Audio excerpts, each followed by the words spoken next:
beaucoup de positifs. On restait sur 2 matchs sans victoire. On a cassé la dynamique. 2 joueurs qui n'avaient pas marqué depuis le début de la saison qui marquent leur premier but. Donc on était à la recherche d'efficacité, c'est ce qu'on avait cherché à travailler pendant ces 15 derniers jours. Donc voilà, c'est je pense une bonne récompense du travail accompli pendant cette préparation du match de Toulouse. Franchement incroyable, on ne peut pas rêver mieux pour un premier but en sang et or. C'est vrai que je l'attendais depuis longtemps. Je vois la balle qui revient et je ne me pose pas de questions, j'allume. En plus, il y avait Flo Setoka qui m'a dit que j'allais marquer. Donc c'était aussi un petit clin d'œil collectif, ça fait plaisir.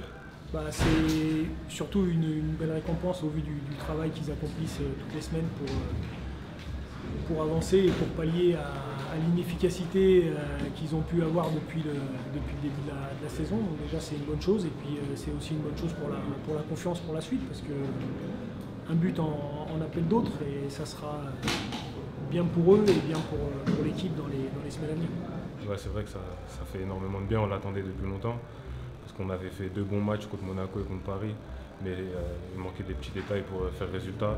Donc là, une victoire, 3 points qui font du bien à l'extérieur, j'espère que ça va continuer comme ça. Le coach avait décidé depuis la semaine dernière, donc la première semaine de travail, de passer avec deux attaquants et 3 milieux. Donc on l'a mis en place pendant ces 15 jours de travail. Voilà,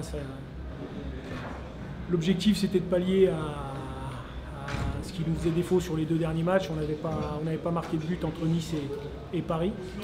Et puis avec du poids devant, avec 2 attaquants et puis des milieux en capacité aussi de se projeter puis d'aller dans la surface, d'amener encore plus de monde pour finir nos actions. Voilà, c'est 2 joueurs qui font partie de ces 4 joueurs-là qui ont marqué ce soir. Voilà, et donc je pense qu'il faut féliciter Elie et Wes pour le travail qu'ils ont accompli pour créer des brèches dans la défense adverse et puis aussi David